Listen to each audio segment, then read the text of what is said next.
الرحيم قال ألم أقل لك إنك لن تستطيع معي صبرا قال إن سألتك عن شيء بعدها فلا تصاحبني قد بلغت من لدني عذرا فانطلقا حتى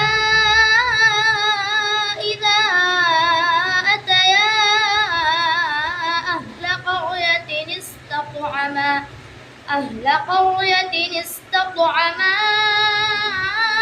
أهلها فأبوا أن يضيفوهما فوجدا فيها جدارا يريد أن ينقض فأقامه قال لو شئت لاتخذت عليه أجرا حسبك. صدق الله العظيم. ما شاء الله، حياك الله، بارك الله في عمرك.